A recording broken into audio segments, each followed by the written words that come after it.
We're talking to John C. Havens. His book is Artificial Intelligence. Although I have to say, you're trying to put a happy face on this, but I'm getting more and more depressed. So let's make it happy soon.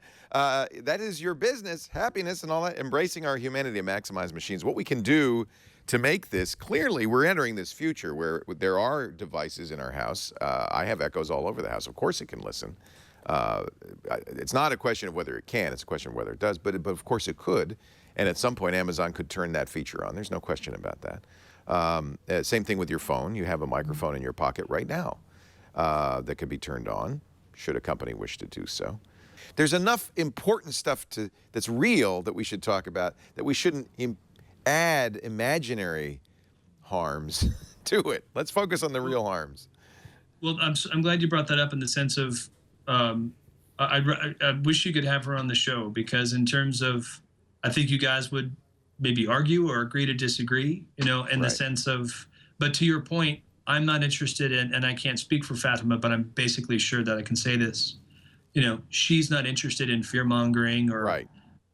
So I think between the two of you, well, that's why she should, that's why if that's, see, the problem is this Mashable thing isn't her writing, and I'd like to find the original source of that. It may not be. Well, I interviewed her for the piece. I see. Meaning, I see. I did get. Oh, that's your article. Quotes. Oh. It's my article. I didn't see the byline. Okay.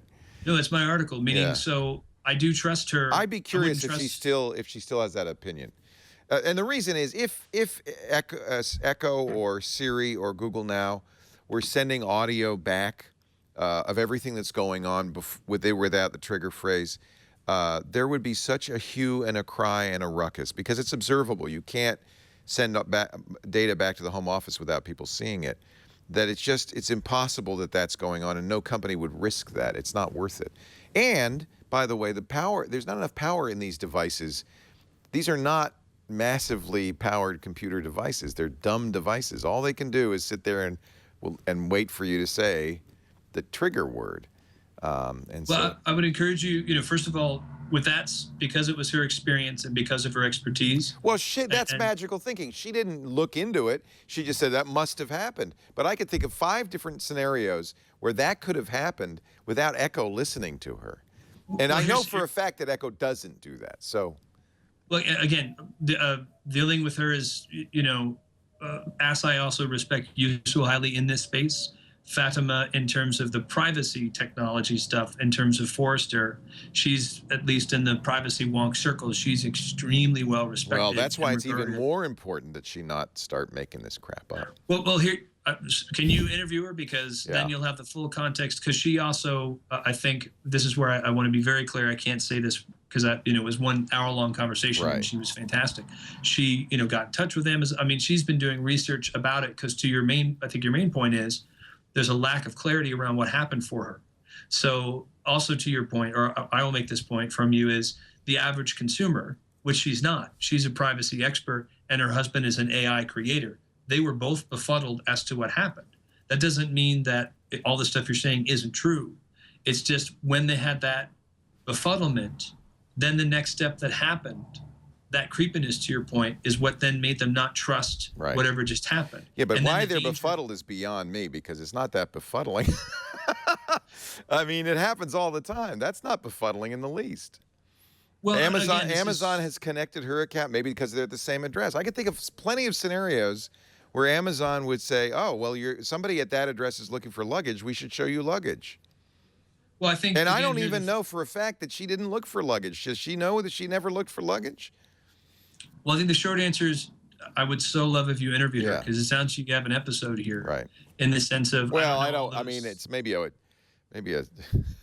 one-note episode. Question. I don't know if there's a larger conversation there. I forget if she's got a book out or something, but she's. No, I think the whole thing here is that if we, and again, to go back to this, but if we have this data cloud thing, for instance, right?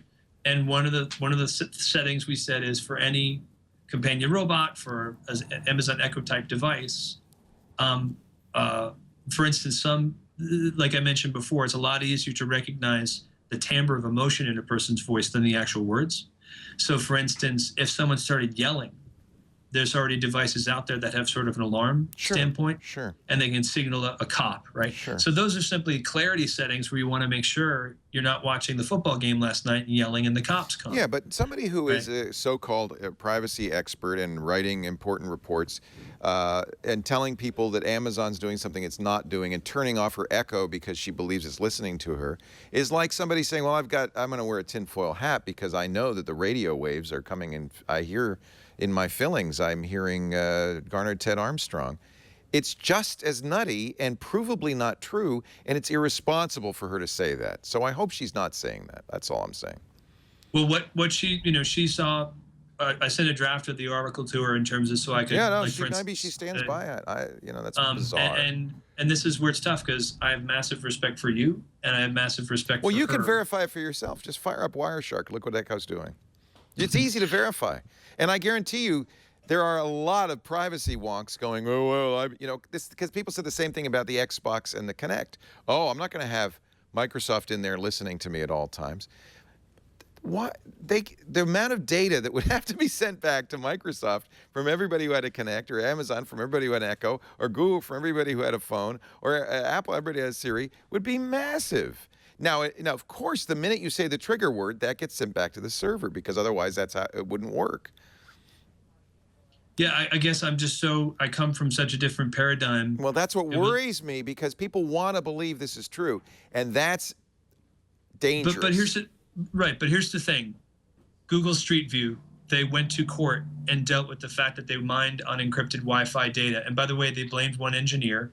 So that's a lot of the reason I'm doing the work I'm doing now, right, is that it's not fair that one individual should get blamed for that. Right? Oh, well, we could talk about that. I could tell you about that. I mean, I could talk about that. That's another one where people are imputing all this evil intention. I don't want to impugn them either. I'm tired. Like for a couple of years, I just got mad, and I'd rather say. But it's you. Please look into that, John, before you start worrying about Google. Because there's plenty of things you can blame Google for. But the fact that when it was picking up Wi-Fi, it picked up other information is the accusations level at Google were completely and it's not, and I don't want to get in this long conversation. We've talked about it many times before. And it's unfortunate because there's so much of that and it obscures your very important and real points. But if people continue to do that, they're throwing FUD, and that's not helpful in the conversation. That's not going to get Google to sit up and listen.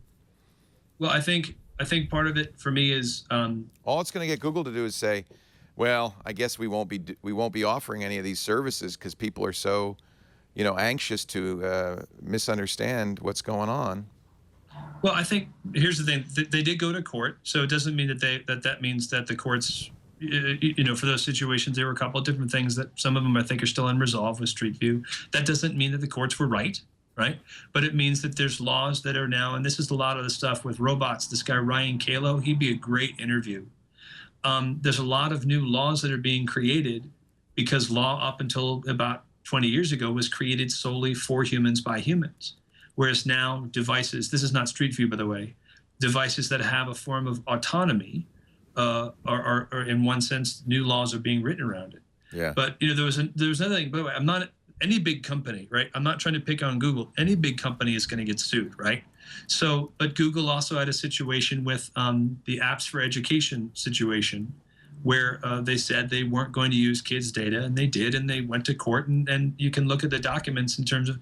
I'm not interested in blaming Google. That's not my point. My point is to say whether Google was right or wrong in that situation. The solutions of these peer-to-peer data exchange systems, I think also then could take a lot of pressure off of Google.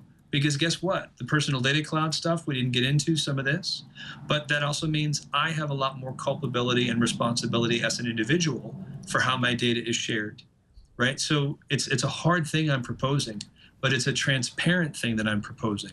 Whereas whether it's Fatima being mistaken or whatever, or Google being, maligned, the transparency simply means we have the opportunity to make systems that people just go, there's clarity. Oh, that's why that machine is doing that.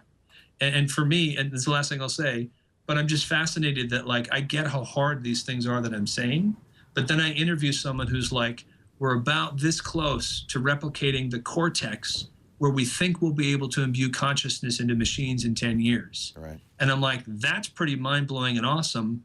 Why don't I have a way to let Street View know that if you're going to go by my house, here's any company, here's how I want my data to be used. And PS, Google, I love Google. You want to take a picture of my house?